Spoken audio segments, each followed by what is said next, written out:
Welcome to another recap of Married at First Sight. I'm just happy to be here because these episodes are something else, honestly, because we are just seeing a lot of the incompatibility so early versus kind of seeing them mid-season. So I'm very interested. But at the same time, it's kind of boring because we can already see the plane crashing. Can you see the plane crashing? I see the planes crashing. So I'm going to start with the group dinners, and then we'll go into each individual. And just in case you haven't yet, make sure that you like and subscribe because that helps me be found to other people, and then you can get notified when I have a new video. So let's go. Here's another recap. We'll start with the group dinner. So at the beginning, pretty much of the group dinner, Clint decides that he's going to stand up and he's going to address the group and apologize for the awkwardness that happened, I guess, the day before, with him talking about Gina's weight, or he didn't even talk about her weight. He said that he is used to more slender and athletic women. So maybe she doesn't feel like she's slender and athletic. So yeah. So he addresses the table. He talks about his off the cuff. Sorry. My tongue is tied this week. Off the cuff remarks. And I noticed that Gina is acting, and I have my notes here today, is acting in public like she's okay with his apology. But I really don't see her being okay with this apology. I see her kind of going with the flow because this is part of the experiment and just going with it, even though in her mind, she's probably like, this is not going to work. So, and then Nicole decided she was going to talk for the group and talk about there being a clean slate. And I'm like, girl, why are you talking for the group? Because nobody is going to act like it's a clean slate for Clint. Y'all are all going to shade him in your group chat and in your private conversations. You're going to basically tell her she needs to stop. You know, like, y'all are going to be in their business and in their marriage. So stop acting like you're going to have a clean slate attitude towards him. Not going to happen. And then this other question about rating your marriage. I don't like that.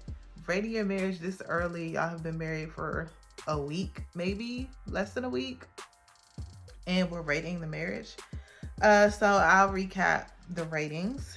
So Mac and Dom gave each other 7.5.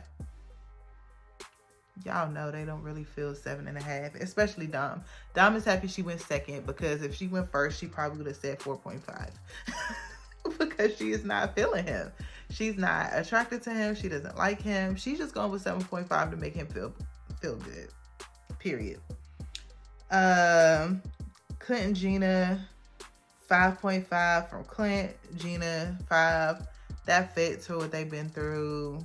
The issue that they had about the attraction and stuff like that. So that fits.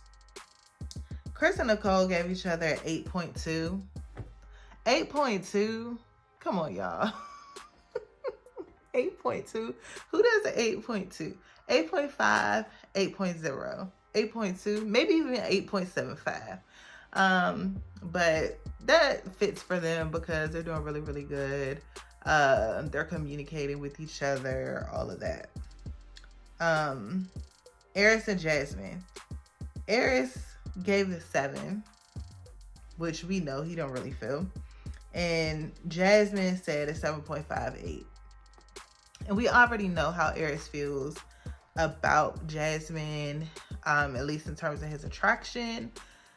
So I'm pretty sure he wanted to give her like a 5 or 6, or give the marriage a 5 or 6, maybe even a 4. But he gave it a 7. I guess. And the good thing about Aris is at least he's gonna keep up with public perceptions. And then Shaq and Kirsten gave each other 7s, which kind of fits for their flow as well. And then Chris asked Aris, could he fall in love with Jasmine?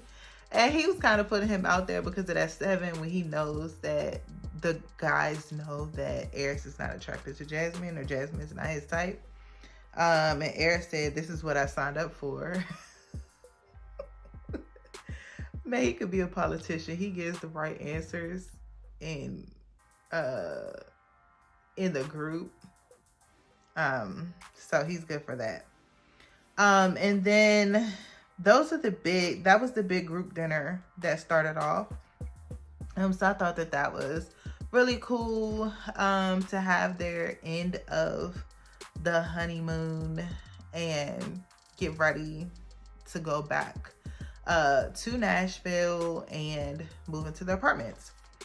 So one of the things that I did want to say before I go into each individual couple like I normally do is that the best part of Married at First Sight in terms of the changes that they made since the beginning was actually just having them find having a place for them to stay, because in the beginning it was kind of stressful when they're living on different sides of town and they're already adjusting to each other, and then they're trying to find an apartment or trying to find a short-term place to live for the course of the experiment. So I think this actually works out.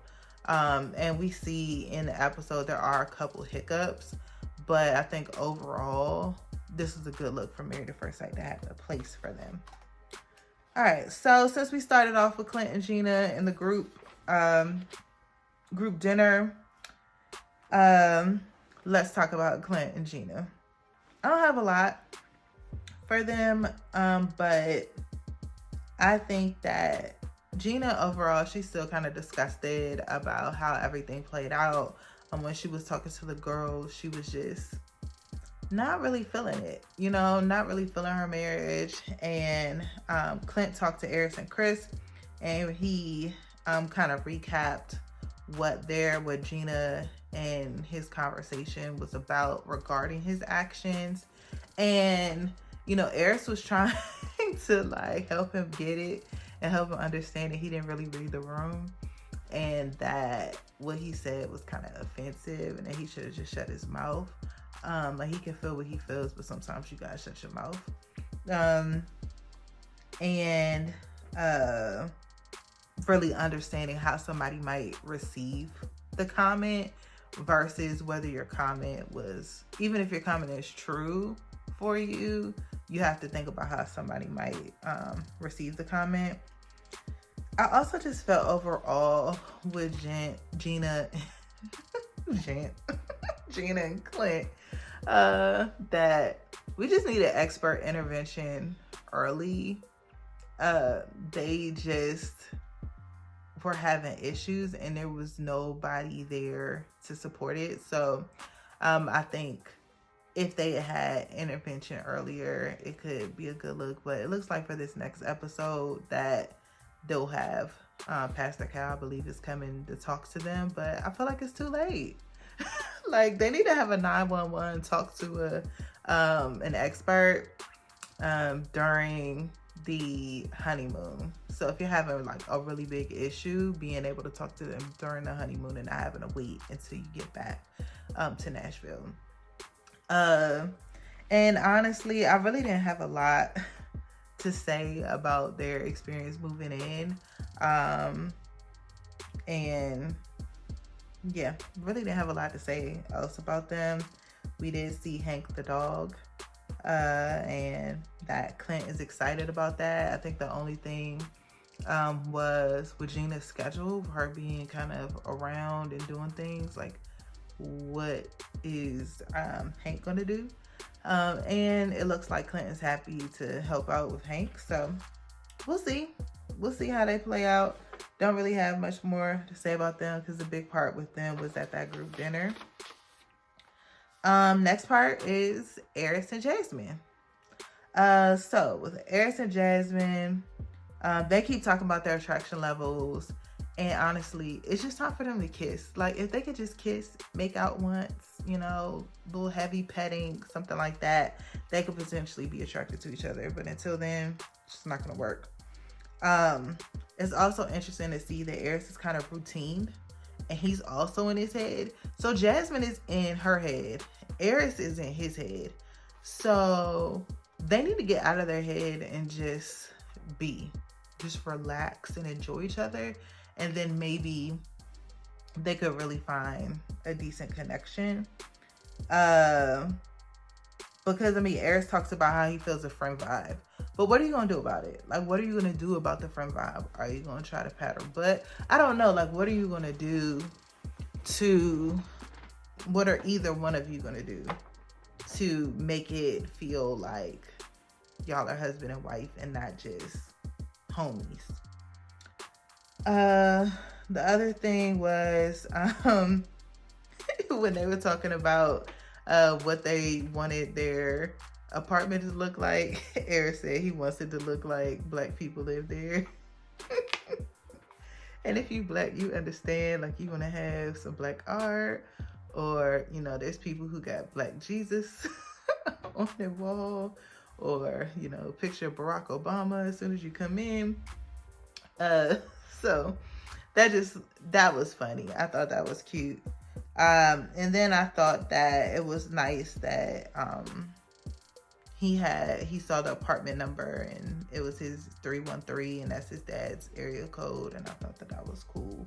It kind of reminded him of his dad, so that was cool.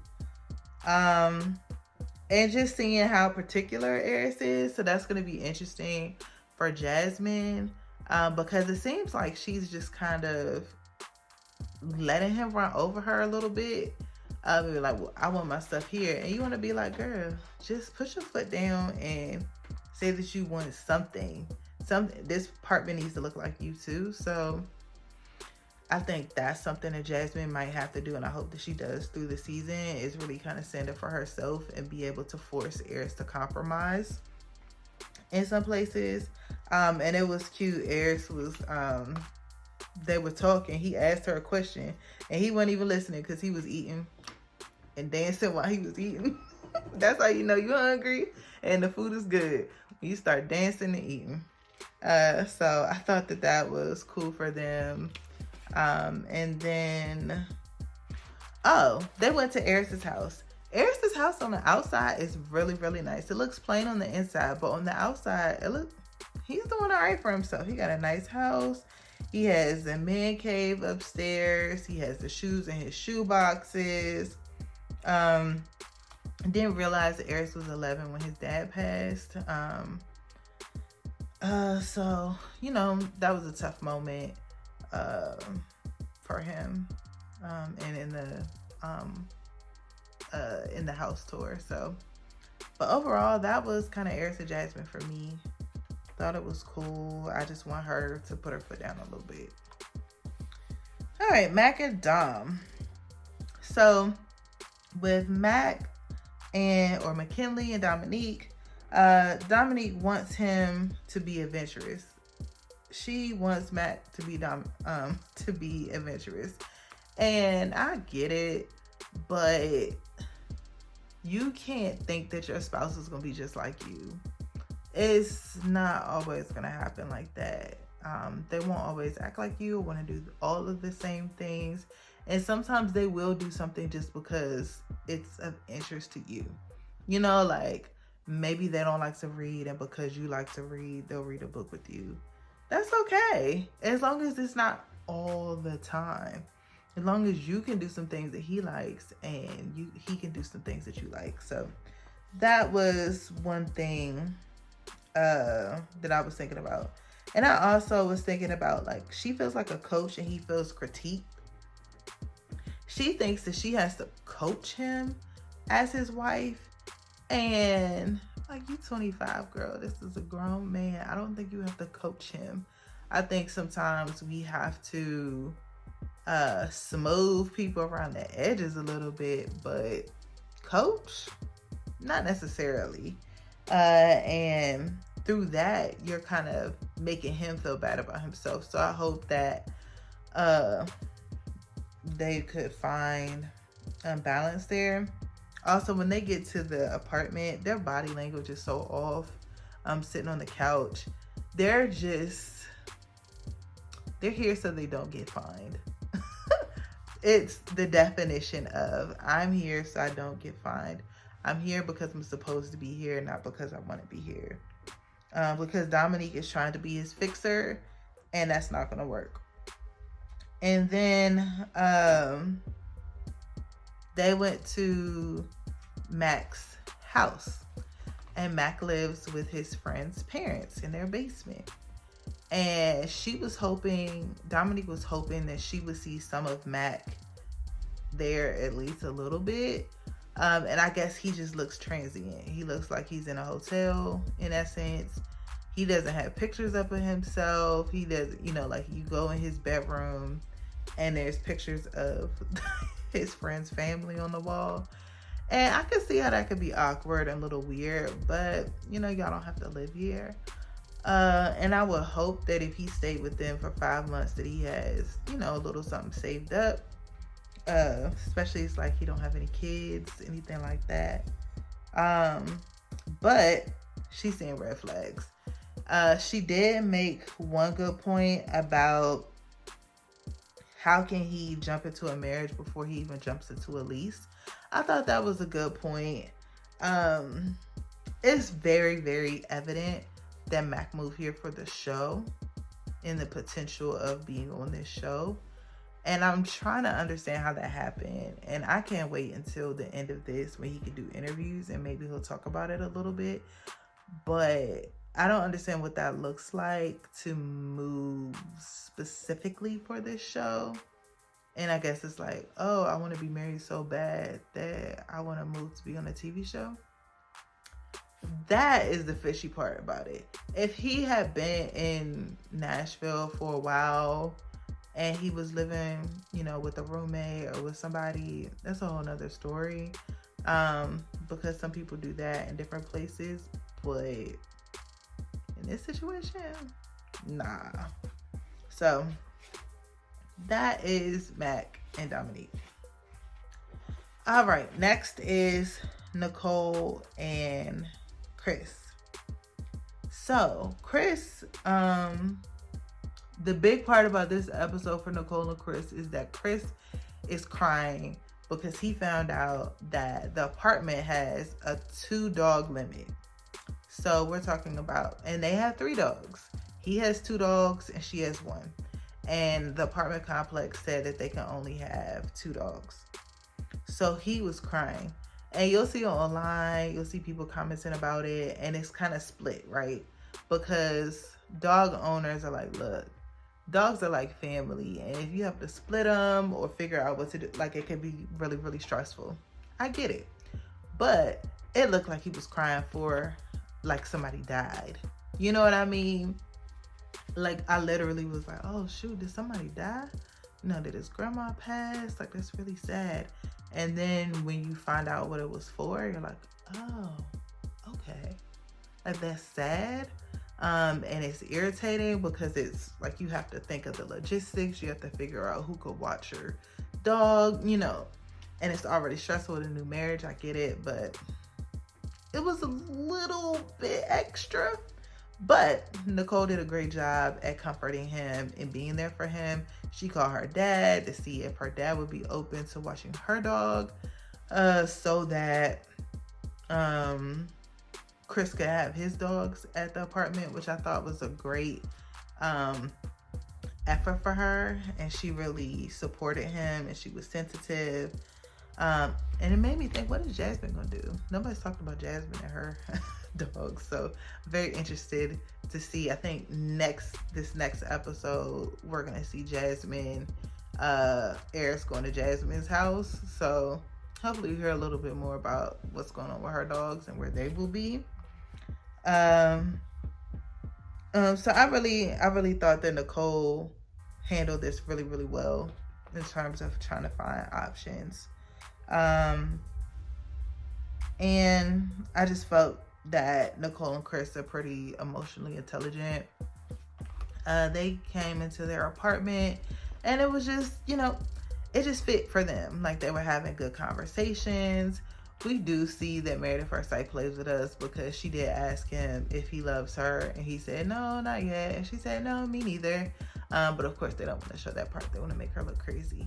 But nothing real big. I think that was the biggest thing, was the dog situation, but they're figuring that out.